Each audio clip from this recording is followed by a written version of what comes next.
Okay, hello and welcome back to Camel Finance.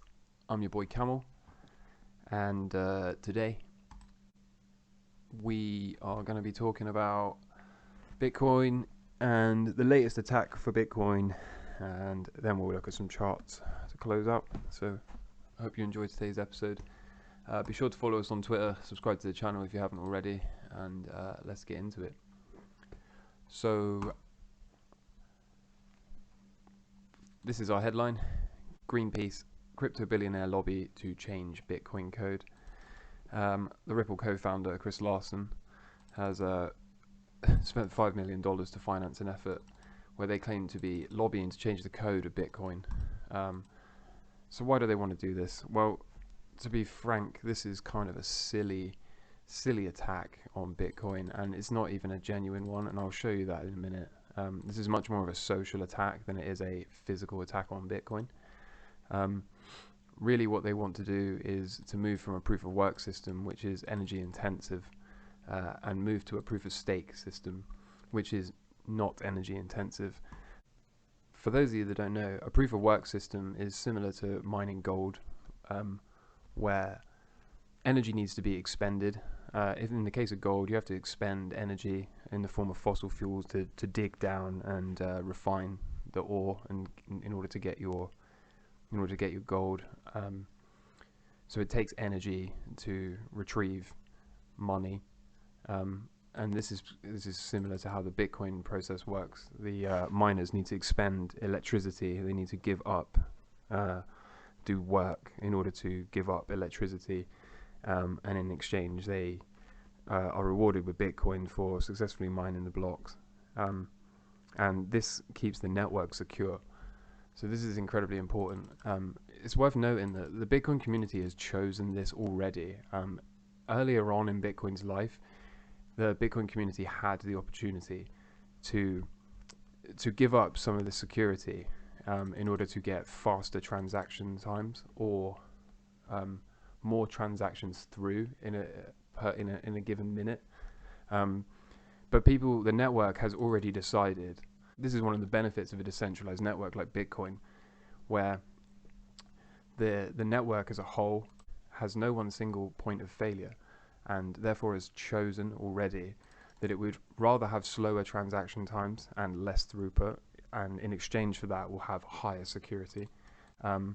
Since then, we have layer 2 solutions like the Lightning Network, which is working to solve the throughput and the transaction time issue, without having to sacrifice the overall security of the network.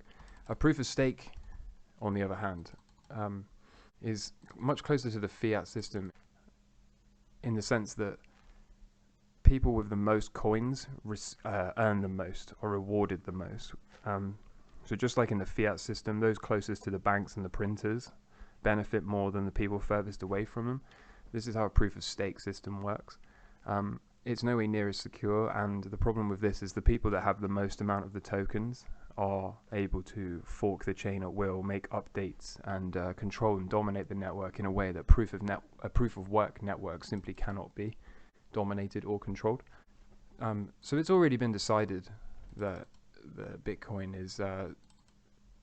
is better with a proof of work mechanism. But let's get into this anyway. So a quick look at this will tell you that it sounds quite scary. They're going to spend $5 million to try to change the Bitcoin code. But this is why it's silly. There are so many things you can do with the energy, and Bitcoin mining actually incentivizes clean energy. Given that you have to spend electricity in order to mine Bitcoin, wouldn't it make sense to reduce your overheads and therefore have a cheaper form of electricity, or a lower cost electricity? The energy that is used to mine Bitcoin can be used to heat houses and buildings. This is one example. In the Netherlands, the heat that the Bitcoin miners produces is being used to heat greenhouses. These big hydropower plants, big dams and such like, these have been being used for some length of time now to mine Bitcoin. as you can see, relies on hydroelectric power and water cooling systems to create an energy efficient and highly profitable mining operation. So if this energy is just flowing out anyway, then why not harness it to mine Bitcoin? And this is obviously completely renewable. Recently I saw this as well. A little while back we had Exxon stepping up, and they use their leftover natural gas to power Bitcoin mining rigs. They're not the first in the field to do this, but mining companies that produce oil and gas, they have only a certain amount of that energy can go into a power grid, or they can only store a certain amount at a time. And what they normally do is flare it off into the atmosphere. That's what they do with the excess, is to flare it off into the atmosphere, which obviously is bad for the environment and a complete waste of energy. But these companies are now able to hook up Bitcoin miners, and instead of flare off the gas and the excess into the atmosphere, they can redirect this energy to mine Bitcoin, further secure the network and stop wasting energy. El Salvador are quite famous now for their Bitcoin adoption and being a pioneer in the space. They are even harnessing the power of volcanoes, harnessing the energy trapped in volcanoes. I mean, this doesn't exactly sound like a bad thing to me. Let me know if you think different. Currently, another secret that the likes of these people won't let you in on is currently over 2/3 of the entire Bitcoin network comes from renewable energy sources. So again, it only makes sense if you think about it.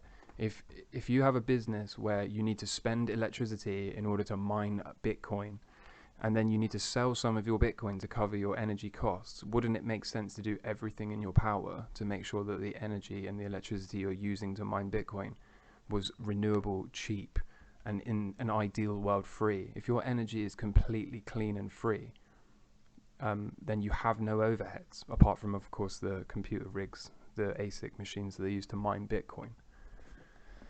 But doesn't it only make sense to get the electricity as clean and as cheap as possible?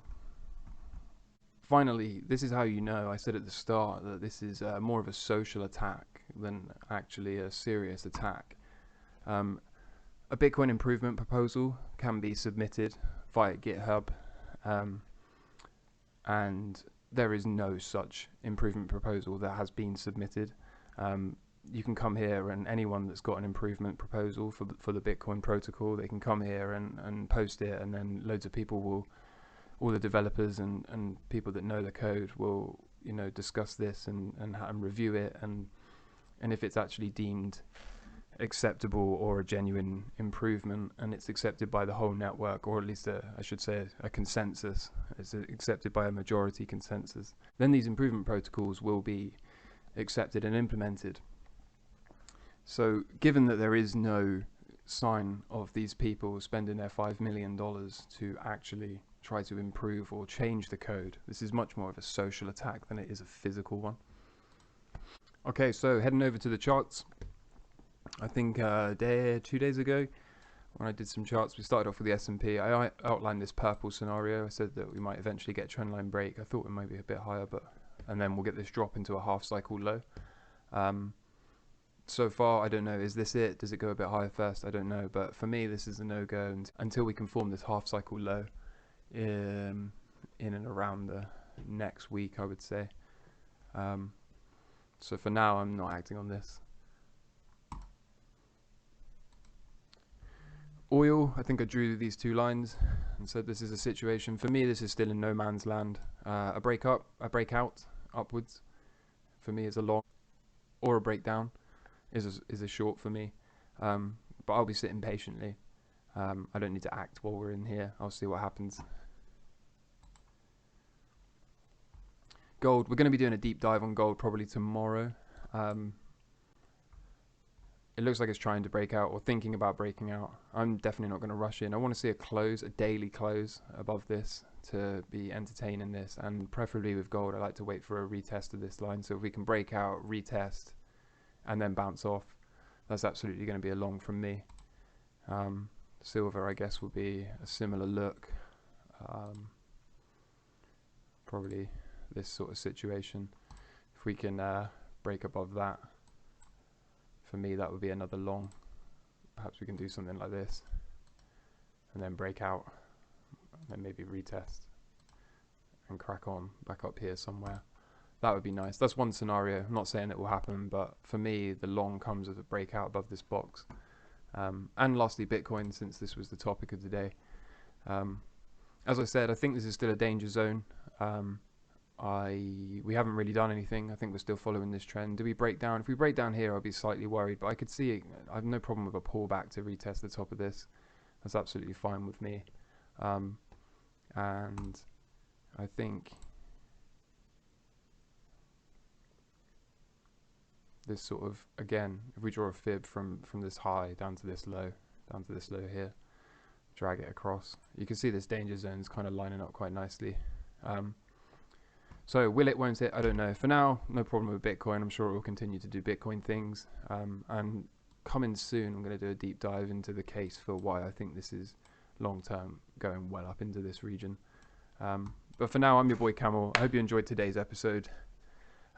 Like, comment, subscribe, do all of that good stuff. Share this around, help the channel out. And we'll see you tomorrow for more daily content. Thank you. Take care.